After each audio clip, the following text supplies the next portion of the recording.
ಓಂ ಗುರು ಬ್ರಹ್ಮ ಗುರು ವಿಷ್ಣು ಗುರುದೇವೋ ಮಹೇಶ್ವರ ಗುರು ಸಾಕ್ಷಾತ್ ಪರಬ್ರಹ್ಮ ತಸ್ಮೈ ಶ್ರೀ ಗುರುವೇ ನಮಃ. ಓಂ ತತ್ಸತ್. ಪರಬ್ರಹ್ಮನೇ ನಮಃ. ಕಾದರವಳ್ಳಿಯ ಶ್ರೀ ಸದ್ಗುರು ಅದೃಶ್ಯ ಶಿವಯೋಗಿಗಳವರ ಚರಿತಾಮೃತವು 13ನೇ ಅಧ್ಯಾಯ. ಕುಂಬಾರ ಚೆನ್ನಪ್ಪನಿಗೆ ಗಂಡು ಮಗುವಾಗುವಂತೆ ಆಶೀರ್ವದಿಸಿದ್ದು. ಸೂಚನೆ: ತರುಳನನು ಬೇಡ್ಬಂದ ಕುಂಬಾರದೊಳು ಚೆನ್ನಪ್ಪನೆಂಬ ಸಾತ್ವಿಕ ನರಗೆ ಕೊಟ್ಟರು. ದಯದಿರೆರೆ ನೋಡಿ ಬಡವ ಭಕ್ತನ ಎಮ್ಮೆ ಕಳೆಯಲು ಹುಡುಕು ತರಿಸಿದರಾಂಜನೇಯವನಿಗೆ ಯವನಿ ಸಡಗರಮ್ಮಿಗೆ ಭಜನೆ ಸಪ್ತಾಹವನು. ಗೋವಾಚಕ ಮಹಾಶಯರೇ, ಕಾದರವಳ್ಳಿಯಲ್ಲಿಯೇ ಶ್ರೀ ಚೆನ್ನಪ್ಪ ಕುಂಬಾರನೆಂಬ ಭಕ್ತನಿದ್ದನು. ಅವನು ಶ್ರೀಗಳವರನ್ನು ತಮ್ಮ ಮನೆಗೆ ಕರೆದುಕೊಂಡು ಹೋಗಿ ಶ್ರೀಗಳಿಗೆ ಬೇಕಾಗುವ ಆಹಾರ ಫಲಹಾರಗಳೆಲ್ಲವನ್ನೂ ತಂದು ಅವರ ಹೇಳಿಕೆಯಂತೆ ತಯಾರಿಸಿಕೊಟ್ಟು ಸಂತೋಷಪಡಿಸುತ್ತಿದ್ದನು. ಅವನ ಹೆಂಡತಿಯಾದ ತಂಗ್ಯವ್ವಳು ಮಹಾಪತಿವ್ರತೆಯಳು, ಸುಶೀಲೆಯೂ ಆಗಿದ್ದಳು. ಅಜ್ಜನವರನ್ನು ಅತ್ಯಂತ ಆದರದಿಂದ ಸತ್ಕರಿಸುತ್ತಿದ್ದಳು. ಅವರಿಗೆ ಒಬ್ಬನೇ ಗಂಡು ಮಗನಿದ್ದು 14 ವರ್ಷದವನಾಗಿ ಅಕಸ್ಮಾತ್ತಾಗಿ ಕಾಲಾಧೀನನಾದನು. ಇದ್ದ ಒಬ್ಬ ಮಗ ಕಾಲಾಧೀನನಾದ ಮೇಲೆ ಅವರ ದುಃಖಕ್ಕೆ ನೆಲೆಯೇ ಇಲ್ಲದಂತಾಯಿತು. ನಾವು ಜನ್ಮ ನೀಡಿದ್ದೇ ತಪ್ಪಾಯಿತೆಂದು ಕಣ್ಣೀರೊರೆಸುತ್ತಾ ಕೂತಿದ್ದರು. ಈ ವಿಷಯವು ವೀರಭದ್ರ ದೇವರ ಗುಡಿಯಲ್ಲಿದ್ದ ಶ್ರೀ ಅದೃಶ್ಯ ಶಿವಯೋಗಿಗಳ ದಿವ್ಯ ಶಕ್ತಿಗೆ ಅರಿವಾಯಿತು. ಆ ಸಮಯದಲ್ಲಿ ಶ್ರೀ ಮುದುಕಪ್ಪನವರ, ಶ್ರೀ ಕಲ್ಲಪ್ಪ ಸುನಗಾರ್, ಶ್ರೀ ರುದ್ರಪ್ಪ ಮಾಟೋಳಿ ಮತ್ತು ಶ್ರೀ ಗದಿಗೆಪ್ಪ ಮೊದಲಾದ ಹಿರಿಯರು ಅವರ ಜೊತೆಗಿದ್ದರು. ಕುಳಿತಿರುವ ಅವರೆಲ್ಲರಿಗೂ ಕೇಳುವಂತೆ ಶ್ರೀಗಳವರು 4 ಮಾತುಗಳನ್ನು ಹೇಳಿದರು. ಭಗವಂತನಾದ ಶಿವನು ಜಗತ್ತಿನ ಎಲ್ಲ ಪ್ರಾಣಿಗಳ ಜೀವನವನ್ನು ಅವರವರ ಕರ್ಮಾನುಸಾರ ತಾನೇ ಉಂಟು ಮಾಡಿ ಸಾಗಿಸುತ್ತಿರುತ್ತಾನೆ. ಸುಖವಂತನು ಹುಟ್ಟುವಾಗ ತನ್ನೊಂದಿಗೆ ಯಾವ ಸಂಪತ್ತನ್ನಾದರೂ ತಂದಿರುವುದಿಲ್ಲ. ಆ ಕಾಲಕ್ಕೆ ಗಿಡಗಂಟೆಗಳು ಹಾಗೂ ಎಲ್ಲ ಪ್ರಾಣಿಗಳು ತಮ್ಮ ತಮ್ಮ ಕರ್ಮಾನುಸಾರ ಋತುಮಾನಕ್ಕೆ ಅವಲಂಬಿಸಿ ತಾವಾಗಿಯೇ ಹುಟ್ಟುವವು. ತಾವಾಗಿಯೇ ಫಲಪುಷ್ಪ, ಹಣ್ಣು ಇತ್ಯಾದಿಗಳನ್ನು ಯಾವ ಪ್ರಾಣಿಗಳಿಗೆ ಏನೇನು ಬೇಕೋ ಅದನ್ನೇ ನಿರ್ಮಾಣಗೊಳಿಸುತ್ತಾನೆ. ಇದೇ ನಿಸರ್ಗವೆನಿಸುತ್ತದೆ. ಸ್ವಕರ್ಮ ಸೂತ್ರ ಧೃತಿತೋ ಇಹಲೋಕ ಎಂಬ ರಾಮಾಯಣದಲ್ಲಿರುವ ವಚನಾನುಸಾರ, ಅಂದರೆ ಪ್ರತಿಯೊಂದು ಪ್ರಾಣಿಯು ತನ್ನ ಪೂರ್ವ ಪಾಶದಿಂದ ಬಂಧಿಸಲ್ಪಟ್ಟಿದೆ ಎಂದು ಹೇಳುವುದು.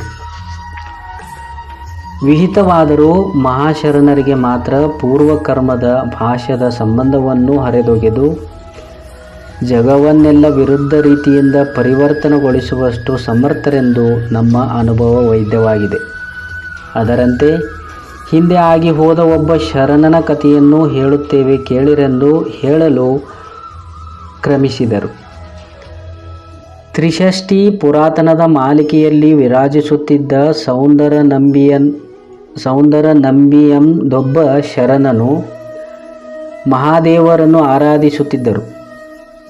ಮಹಾದೇವನು ಅವರಿಗೆ ಪ್ರತಿನಿತ್ಯ ಪಡಿಹೊನ್ನು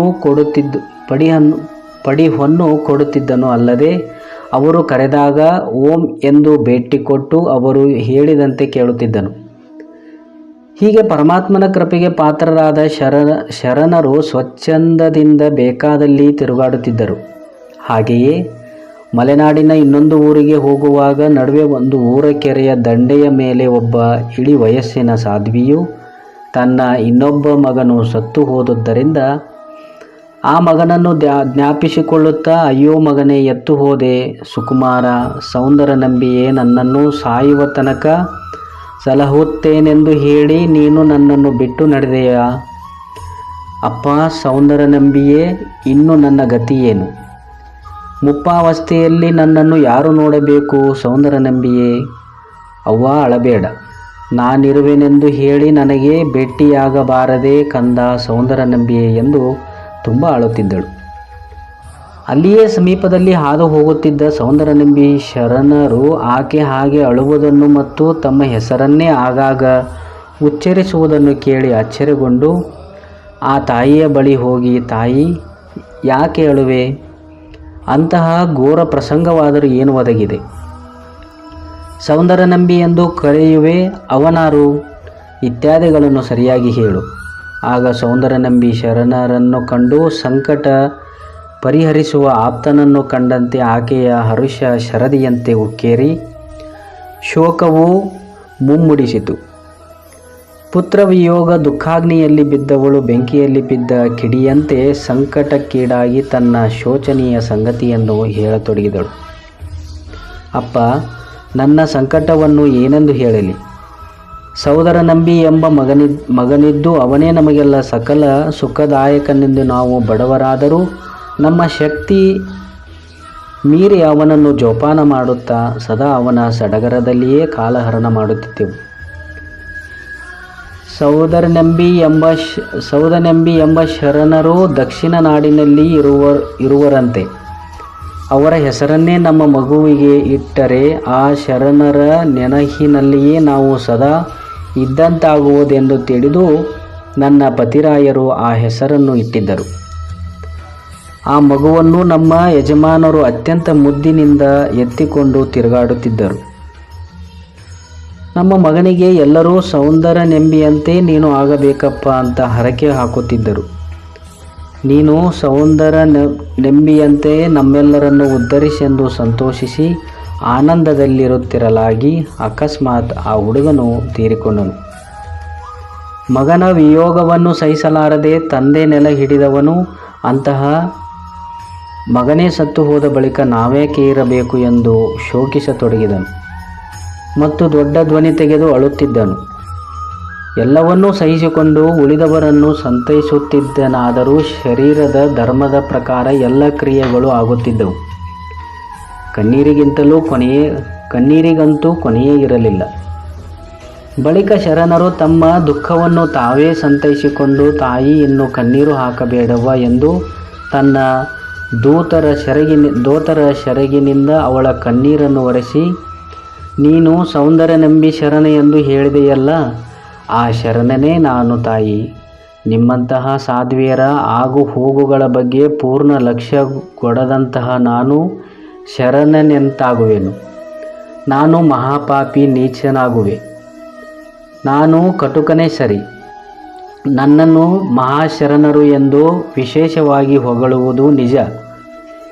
ಶರಣರು ಲೋಕೋದ್ಧಾರ ಕರ್ತಕರೆನ್ನುವ ಮಾತಿನಂತೆ ನಡೆಯದೆ ನಿಮ್ಮನ್ನು ಇಲ್ಲಿಯವರೆಗೂ ಹೊರಳಿ ನೋಡದಿರುವ ನಾನು ಶರಣರಿಗೆ ಬಾಹಿರನಾದೆನು. ನಿಜವಾಗಿಯೂ ಬಾಹಿರನು. ತಾಯಿಯೇ, ನನ್ನ ದೊಡ್ಡ ತಪ್ಪನ್ನು ಕ್ಷಮಿಸು. ನಿನ್ನ ಮಗನನ್ನು ಈಗಲೇ ಕರೆಯಿಸುವೆನು ಎಂದು ಎದುರಿಗೆ ನಿಂತವರು ಹಾಗೆಯೇ ನಿಂತಿದ್ದರು. ಅಷ್ಟರಲ್ಲಿ ಅವರಂತವರೇ ಒಬ್ಬರು ಎಲ್ಲಿಂದಲೂ ಆ ಹುಡುಗನನ್ನು ಕರೆದುಕೊಂಡು ಬಂದು ಅವರ ಮುಂದೆ ಇಳಿಸಿದರು. ಆ ಮಗು ಶರಣರಲ್ಲಿಯೇ ಐಕ್ಯವಾಯಿತು. ಆ ಮಗುವು ತಾಯಿಯನ್ನು ಕಂಡೊಡನೆಯೇ ಅವ್ವ ಎಂದು ಕರೆಯುತ್ತಾ ತಬ್ಬಿಕೊಂಡಿತು. ಆ ತಾಯಿಗೆ ಇದೆಲ್ಲ ಭ್ರಮೆಯೋ, ಸ್ವಪ್ನವೋ ಅಥವಾ ನಿಜವಾದ ಸಂಗತಿಯೋ ಎಂದು ತಿಳಿಯದಾಯಿತು. ಅವಳು ಅನುಮಾನಿಸುತ್ತಾ ಒಳಿತಾಗಿ ವಿಮರ್ಶಿಸುತ್ತಿದ್ದಳು. ಕಡೆಗೆ ಇದೆಲ್ಲವೂ ದಿಟವಾದ ಸಂಗತಿ ಎಂದು ನಿಶ್ಚಯಿಸಿ ಹರುಷಗಡದಲ್ಲಿ ಮುಳುಗಿ ಲೋಲಾಡಿದಳು. 2 ವರ್ಷಗಳಲ್ಲಿ ತೀರಿಕೊಂಡ ಮಗನು ಜೀವಂತವಾಗಿ ಎದುರಿಗೆ ಬಂದು ನಿಂತು ಅವ್ವ ಎಂದು ಕರೆಯುತ್ತಿದ್ದಾನೆ. ಮಹಾಶರಣ ಸೌಂದರನಂಬಿಯೂ ಪ್ರತ್ಯಕ್ಷವಾಗಿ ಎದುರಿಗೆ ನಿಂತಿದ್ದಾರೆ. ಆಗ ಆ ಸಾಧ್ವಿಗೆ ಎಲವೋ ತಾಯಿಯೇ, ನನ್ನ ಮಗ ಮರಳಿ ಬಂದದ್ದಾಯಿತು. ನಿನಗೆ ಇನ್ನೂ ಏನೇನು ಬೇಕು ಹೇಳು ಎಂದು ಕೇಳಿದಾಗ ಬ್ರಾಹ್ಮಣರು ನಮಗೆ ಮಗನ ಮುಂಜಿಯನ್ನು ಮಾಡುವುದು ಅತಿ ಅವಶ್ಯವಾಗಿದೆ ಎಂದಾಗ ತಾವು ದಿನಾಲೂ ಪಡೆಯುತ್ತಿದ್ದ ಪಡಿಹೊನ್ನಿನಲ್ಲಿಯ ಕೆಲವು ಭಾಗವನ್ನು ಅವಳಿಗೆ ನೀಡಿ ಬ್ರಾಹ್ಮಣ ಪುರೋಹಿತರನ್ನು ಕರೆಯಿಸಿ ವೇದೋಕ್ತವಾಗಿ ವಿಧಿಪೂರ್ವಕ ವೈಭವದಿಂದ ಆ ಮಗನ ಮುಂಜಿಯನ್ನು ಮಾಡಿಸಿ ಆ ಸಾಧ್ವಿಗೆ 2 ಪಡಿ ಬಂಗಾರವನ್ನು ಕೊಟ್ಟು, ನೀವು ಇನ್ನು ಮೇಲೆ ಶಿವಪೂಜಾ ವಿಧಾನದಲ್ಲಿ ನಿರತರಾಗಿ ಸುಖ ಸಮೃದ್ಧಿಯಿಂದ ಬಾಳಿರಿ. ಆ ಶಿವನು ನಿಮಗೆ ಸಕಲ ಐಶ್ವರ್ಯವನ್ನು ನೀಡಲಿ ಎಂದು ಹೇಳಿ ಮುಂದೆ ಪ್ರಯಾಣ ಬೆಳೆಸಿದರು ಎಂದು ಕಥೆಯನ್ನು ಮುಗಿಸಿ. ನೋಡಿ ಕಲ್ಲಪ್ಪನವರೇ, ಮಹಾತ್ಮರು ನಿಸ್ಸಂಗಿಗಳಾದರೂ ಅವರಿಗೂ ಇಂತಹ ಪ್ರಸಂಗಗಳು ಆಗಾಗ್ಗೆ ಬಂದೇ ಬರುತ್ತದೆ. ಸೌಂದರನಂಬಿಯವರಿಗೆ ಬಂದಂತಹ ಕಷ್ಟ ನಮಗೂ ಈಗ ಬಂದಿದೆ, ಅದಕ್ಕೆ ನಾವು ಏನು ಮಾಡೋಣ ಎಂದು ಕೇಳಿದರು. ಅದಕ್ಕೆ ಕಲ್ಲಪ್ಪನು, ಸರ್ವವನ್ನೂ ಬಲ್ಲವರಾದ ನಿಮಗೆ ನಾವೇನು ಹೇಳಬೇಕು ಅಜ್ಜನವರೇ ಎಂದು ಹೇಳಿ ಸುಮ್ಮನಾದರು. ಕುಂಬಾರ ಚೆನ್ನಪ್ಪನು, ಅಜ್ಜನವರನ್ನೇ ಕೇಳೋಣ, ಅವರ ಹೊರತು ನಮಗೆ ಯಾರು ಗತಿಯಿಲ್ಲವೆಂದು ಕೆಲವು ಹಣ್ಣುಗಳನ್ನು ತೆಗೆದುಕೊಂಡು ಶ್ರೀ ವೀರಭದ್ರ ದೇವರ ಗುಡಿಗೆ ಬಂದು ಶ್ರೀಗಳವರ ಪಾದಾರ ಚರಣಕ್ಕೆ ಎರಗಿದನು. ಆಗ ಶ್ರೀಗಳವರು, ಏಳು ಚೆನ್ನಪ್ಪ, ನಿನಗೆ ಆ ಶಿವನು ಶುಭವನ್ನು ಮಾಡಲಿ. ಚೆನ್ನಪ್ಪ, ಈ ಹಣ್ಣುಗಳನ್ನು ಏತಕ್ಕೆ ತಂದೆ? ನಾವು ತಕ್ಕೊಂಡು ಬಾ ಎಂದು ಹೇಳಿ ಕಳುಹಿಸಿದೆವೇನು? ಏನು ಕಾರಣಕ್ಕೆ ತಂದೆ ಎಂದು ಕೇಳಿದರು. ಆಗ ಚೆನ್ನಪ್ಪ, ಯಾತಕ್ಕೆ ತಂದಿರುವೆ ಎಂದು ನೀವೇ ನೋಡಿರಿ. ಇಡೀ ಜಗತ್ತನ್ನೇ ಅಂಗೈಯೊಳಗಿನ ನೆಲ್ಲಿಕಾಯಿಯಂತೆ ಇದುರಿಟ್ಟು ನೋಡಿಕೊಳ್ಳುವ ನಿಮಗೆ ನಾನು ಬಂದದ್ದು ಗೊತ್ತಾಗದಿರುವುದೇ ಎಂದು ಉತ್ತರಿಸಿದನು. ಆಗ ಶ್ರೀಗಳವರು, ಹೀಗೆಂದರೆ ನಮಗೆ ಹೇಗೆ ಗೊತ್ತಾಗಬೇಕು? ಹೇಳದಿದ್ದರೆ ಹಾಗೆ ತಿಳಿಯಬೇಕಪ್ಪ. ಆಗ ಚೆನ್ನಪ್ಪ, ಮಾಡಿದವರಿಗೆ ತಾ ಮಾಡಿದ ಕೆಲಸ ಗೊತ್ತಾಗದಿರುವುದೇ? ಏನೂ ತಿಳಿಯದವರಂತೆ ಮಾತನಾಡುವಿರಿ ಎಂದನು. ಆಗ ಶ್ರೀಗಳವರು, ನಾವೇನು ಮಾಡಿದ್ದೇವೆ ಅಂಥದ್ದನ್ನು ಎಂದಾಗ ಚೆನ್ನಪ್ಪನು, ನಮಗಿದ್ದ ಒಬ್ಬನೇ ಮಗನನ್ನು ಕೊಂಡು ನಮ್ಮನ್ನು ದಿಕ್ಕಿಲ್ಲದ ಪರದೇಶಿಗಳಂತೆ ಮಾಡಿದಿರಿ, ಇನ್ನೇನೋ ಮಾಡಬೇಕೆಂದಿರುವಿರಿ ಎಂದಾಗ ಶ್ರೀಗಳು, ಏನೋ ಚೆನ್ನಪ್ಪ, ಎತ್ತ ಮಾತನಾಡುವಿ? ನಿನ್ನ ಮಗನನ್ನು ನಾವು ಕೊಂದೆವೋ? ನಿಮ್ಮ ಮಗನಿಗೂ ನಮಗೂ ಏನಾದರೂ ನಮ್ಮ ಮನೆ ಮಾರನ್ನು ಕಸಿದುಕೊಂಡಿರುವನು? ನಿಮ್ಮ ಮಗ ಸತ್ತದ್ದು ಸಹಿತ ನಮಗೆ ಗೊತ್ತಿಲ್ಲ. ಕೊಟ್ಟ ಶಿವನು ಕಸಿದುಕೊಂಡ ನಡೆದರೆ ನಾವೇನು ಮಾಡೋಣ? ನಮಗೇಕೆ ಅಪವಾದ ಕೊಡುವೆ? ಇದು ರೀತಿಯಲ್ಲ, ನೋಡಿ ಮಾತನಾಡು ಎಂದಾಗ ಚೆನ್ನಪ್ಪ, ರೀತಿ ಯಾಕಲ್ಲ, ನಾನು ಮತ್ತು ನನ್ನ ಹೆಂಡತಿ ನಿಮ್ಮನ್ನೇ ಸದ್ಗುರುಗಳೆಂದು ನಂಬಿ ನಿಮ್ಮಿಂದಲೇ ನಾವು ಸುಖ ಕಾಣುತ್ತೇವೆಂದು ಭಾವಿಸಿ ಸಂಪೂರ್ಣ ಭಕ್ತಿಯನ್ನಿಟ್ಟು ನಡೆಯುವಂತರಾಗಿದ್ದೀರಿ. ಇಂತಹ ನಮಗೆ ನಮ್ಮ ಮಗನನ್ನು ಶಿವನು ಒಯ್ಯುವಾಗೆ ಆ ಶಿವನಿಗೆ ಈ ಹುಡುಗ ನಮ್ಮವ, ಇವನನ್ನು ಮುಟ್ಟಬಾರದು ಎಂದು ಏಕೆ ಎಚ್ಚರಿಕೆ ಕೊಡಲಿಲ್ಲ? ಶಿವನು ನಿಮ್ಮ ಮಾತು ಮೀರಿ ನಡೆಯುವನೇ? ನಗರು ರೋದರಿದಖಂ ಎಂದು ನಿಮಗಿಂತ ದೊಡ್ಡವರು ಯಾರೂ ಇಲ್ಲ ಎಂದ ಬಳಿಕ ನೀವೇ ಕಾಪಾಡದೆ ಹೋದಲ್ಲಿ ನಮ್ಮನ್ನು ಮತ್ಯಾರು ಕಾಪಾಡುವವರು? ನೀವು ಆಗಲೇ ಶಿವನಿಗೆ ಬಿಟ್ಟು ಹೋಗು ಎಂದು ಹೇಳಿದ್ದರೆ ಬಿಟ್ಟು ಹೋಗುತ್ತಿದ್ದನು. ಭಕ್ತರಾದ ನಮ್ಮನ್ನು ನೀವು ಏಕೆ ಕರುಣಿಸಬಾರದು? ಭಕ್ತರೆಂದರೆ ನನ್ನ ಪ್ರಾಣದ ಸಮಾನ ಎಂದು ಹೇಳುತ್ತಿರುವಿರಿ, ನಿಮಗೆ ನನ್ನ ಮೇಲೆ ಒಂದಿಷ್ಟು ಕರುಣೆ ಬಾರದೆ ಎಂದು ಬಿಕ್ಕಿ ಬಿಕ್ಕಿ ಅಳಲಾರಂಭಿಸಿದನು. ಆಗ ಶ್ರೀಗಳವರು, ಹೇ ರುದ್ರಣ್ಣ, ಇದೇನು ಪೇಚಾಟವಪ್ಪ? ಈ ಕುಂಬಾರ ಚೆನ್ನಪ್ಪ ನಮಗೆ ಹೇಗೆ ಮಾತನಾಡುವನು ನೋಡಿರಿ, ಇವನು ಮಾತಾಡೋದು ನಿಮಗೆ ಚೆಂದ ಕಾಣಿಸ್ತೈತೇನೋ ಎಂದರು. ಆಗ ರುದ್ರಪ್ಪ, ಅಜ್ಜನವರೇ, ಮಗನನ್ನು ಕಳೆದುಕೊಂಡ ದುಃಖದಲ್ಲಿ ಚೆನ್ನಪ್ಪನು ಹುಚ್ಚನಂತಾಗಿದ್ದಾನೆ. ದಯಾಭರಿತರಾದ ತಾವು ಇವನ ಯಾವ ತಪ್ಪನ್ನು ನೋಡದೆ ಇವನಿಗೆ ಮತ್ತೊಬ್ಬ ಮಗ ಹುಟ್ಟುವಂತೆ ಆಶೀರ್ವಾದ ಮಾಡಬೇಕೆಂದು ನಾವೆಲ್ಲರೂ ನಿಮಗೆ ಬೇಡಿಕೊಳ್ಳುವೆವು. ತಾವು ಈ ಬಡವನ ಇಚ್ಛೆಯನ್ನು ಪೂರ್ತಿಗೊಳಿಸಿ ಉದ್ಧರಿಸಬೇಕು ಎಂದಾಗ ಶ್ರೀ ಅದೃಶ್ಯ ಶಿವಯೋಗಿಗಳವರು, ರುದ್ರಣ್ಣ, ಹೀಗಂದರೆ ಹಾಗಾದರೂ ಮಾಡಲಿಕ್ಕೆ ಬಂದಿತು. ಇವನು ತಿರುಗಿ ನಮ್ಮ ಮೇಲೆಯೇ ದೆವ್ವ ಬಿಡುತ್ತಾನೆಂದ ಮೇಲೆ ನಾವು ಇವನನ್ನು ಕಣ್ತೆರೆದು ಹೇಗೆ ನೋಡಬೇಕು ಅಂದರು.